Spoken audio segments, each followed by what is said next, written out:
வணக்கம் திரு கரு பழனியப்பன்.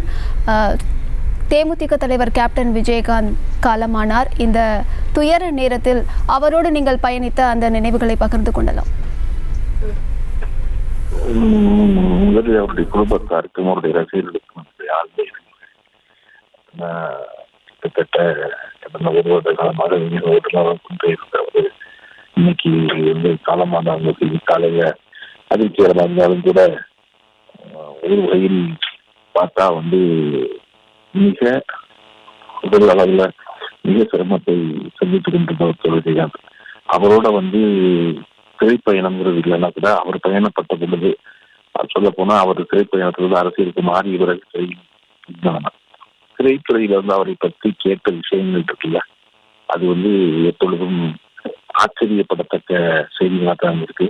இயக்கத்தக்கவைகளா ஒரு மனிதர் சக மனிதர்களுக்காக இவ்வளவு பாடுபட முடியுமா அப்படிங்கிறது தான் அவரை பற்றி திரைத்துறையில் இருக்க செய்திகள்.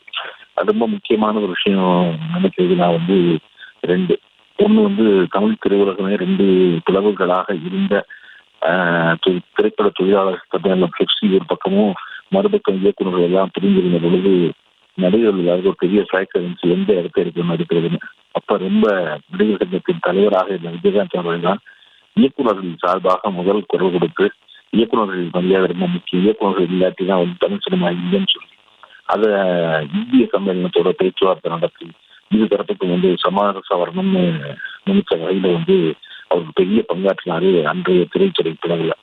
அதன் பிறகு நடிகர் சங்கத்தின் சிக்கல்கள் நம்ம எப்பொழுதுமே எல்லா தலைமுறையும் கேட்டுக்கிட்டே இருக்கோம். நடிகர் சங்க கடன் இருக்கு, நடிகர் சங்க கடன் இருக்கு, நடிகர்கள் எவரும் கடன் இருப்பதெல்லாம் நடிகர் சங்கம் எப்போதுமே கடன் இருக்கும். அந்த கடனை வந்து தீர்த்து முன்னின்று எல்லாரையும் ஒருங்கிணைத்து மிக சிறப்பாக வந்து அந்த காரியத்தை அவர் தான் தலைவராக இருக்கும் பொழுதுதான் விஜயகாந்த் ரொம்ப சிறப்பாக செஞ்சார்.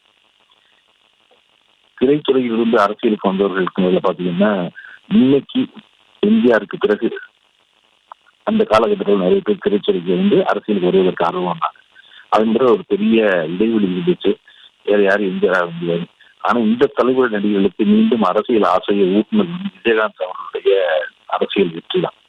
அவர் தான் வந்து திரைத்துறையிலிருந்து வந்து ஒரு வெற்றிகரமான அரசியல்வாதியாக தன் அரசியல் வாழ்வை தொடங்கியவர். அதன் பின்னால் வந்து அவர் அமைத்த வியூகங்கள் அல்லது வியூகங்களை இல்லாமல் வெற்றியை நடத்தியது அதை போன்ற விமர்சனங்கள் இருந்தாலும் கூட இந்த பின்னால் உள்ள நடிகர்கள் எல்லாருக்கும் வந்து விஜயகாந்த் வாங்கிய அந்த 10 விழுக்காடு ஓட்டு என்பது மீண்டும் அவர்களுடைய ஆசையை சொல்லிட வச்சுச்சு.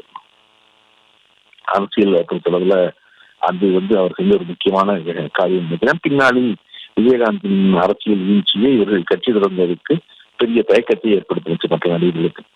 மற்றபடி வந்து ஒரு திரைத்துறையை பொறுத்தவரை ஒரு மிகச்சிறந்த மனிதனை நிற்கிறவரா, சக மனிதர்களுக்காக சிந்தித்தவரா, எல்லாரையும் சமமா நடத்தினவரா, சமமா நடத்த விரும்பியவரா, இந்த இதுல வந்து விஜயகாந்த் ஒரு முக்கியமானது. அவருடைய மறைவு என்பது எல்லோரையும் இதுல எனக்கு மிகவும் வருத்தம் அளிக்கிற ஒரு செய்தி தான். செய்திகளை உடனுக்குடனும் துல்லியமாகவும் தெரிந்து கொள்ள சப்ஸ்கிரைப் பண்ணுங்க.